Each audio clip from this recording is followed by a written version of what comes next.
Hi everyone, my name is Peter. Thanks for joining me at Our Worship Sound, where we're working to make worship keyboard technique and technology easier. Sometimes you find a cool rhythm that you like and you want to adapt it in your playing. I want to give you some tips on how you can do that. Now we've come across this rhythm and we can play it at a fast tempo or a slow tempo. It just depends on how it lines up with the beat. But let's say we're playing a fast tempo. We're gonna go dun dun dun dun dun dun dun dun dun dun dun dun. Or let's say the tempo is about half of that speed. We can still go dun dun dun dun dun dun. So whether it's a fast tempo or a slow tempo, we're not gonna speed up really or slow down our playing.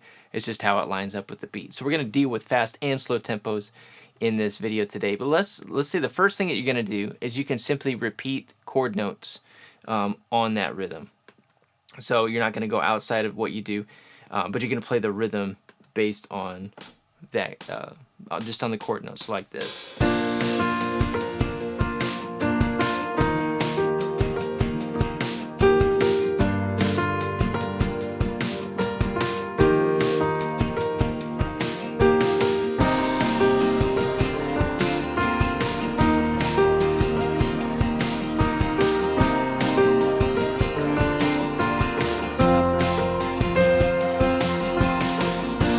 So I'm just sticking with that same rhythmic pattern, repeating it and playing the notes of the chords with that rhythm. Now that sounds a lot better than if you were just playing a repeated like 16th note or 8th note rhythm, like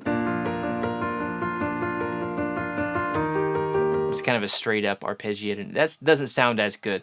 But if you play it with a certain rhythm, especially if it's a cool like syncopated rhythm, it sounds good. The next thing that you can do to adapt this rhythm in your playing is kind of go a little bit beyond your chords and add some altered notes. So you want to be clear about what key you're playing in. This is in the key of B flat. So we're going to take from the B flat major scale the first note, the fifth note. We're also going to use the second note of the scale. And for any chord that doesn't have these three notes in it, we can feel free to add these notes in there and make that a part of the rhythms that we're playing like this.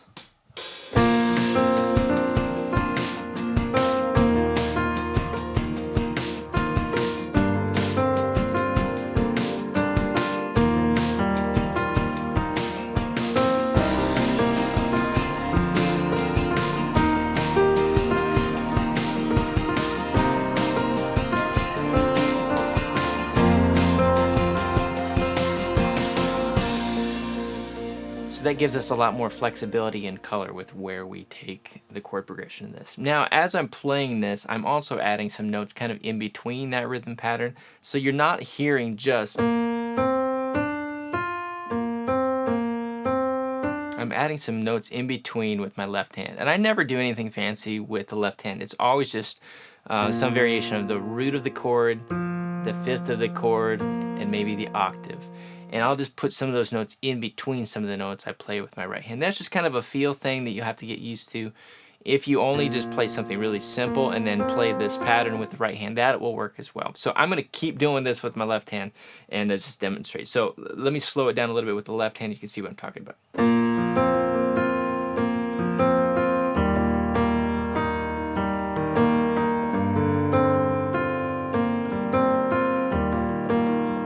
So that's definitely another thing that you can do to always spice up the rhythms that you're playing with your right hand.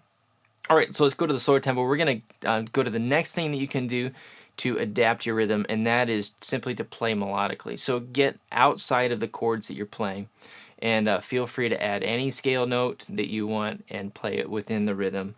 So we'll go with the slow tempo, but pretty much the same rhythm pattern. This is in the key of D.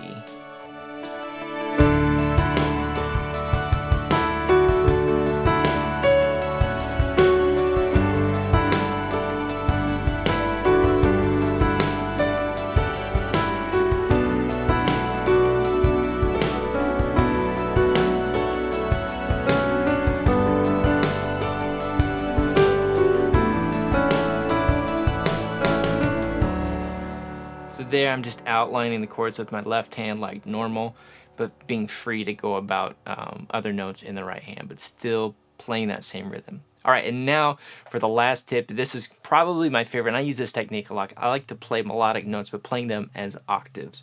So you can still branch out and do different things, but play the melody notes with octaves.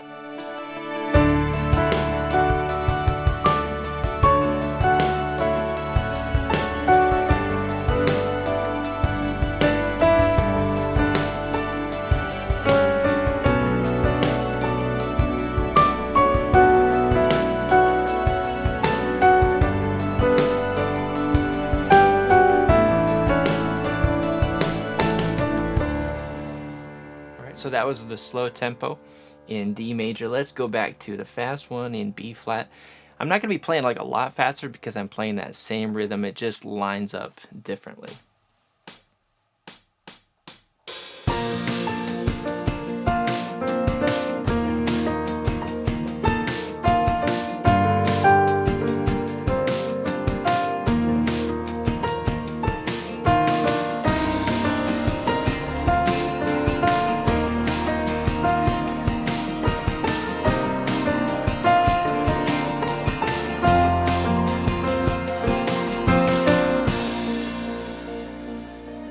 Alright, so when you find a cool rhythm that you like, work it into your chord notes, and then you can start to add some, other notes from the scale, like the first and fifth, and the second.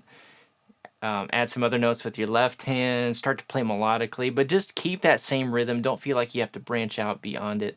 Just keep it consistent, and add that cool new rhythm into what you do. So I hope that gives you some help on how you can use a new rhythm that you find. So always be on the lookout for that. If you want some more help from Our Worship Sound, I've got some things I want to send you. If you want to go to ourworshipsound.com/keyboard, I have a free guide that I can send you called The Complete Keyboardist, and it'll just help you access and kind of assess different areas of your keyboard playing to see where you're strong and see some areas where you might grow in. And I also have some other videos. One of them's on rhythm, one of them's on chords, one of them's on playing melodically that I can send your way as well. So sign up for that. It's free at ourworshipsound.com/keyboard. Thanks for watching. We'll see you soon.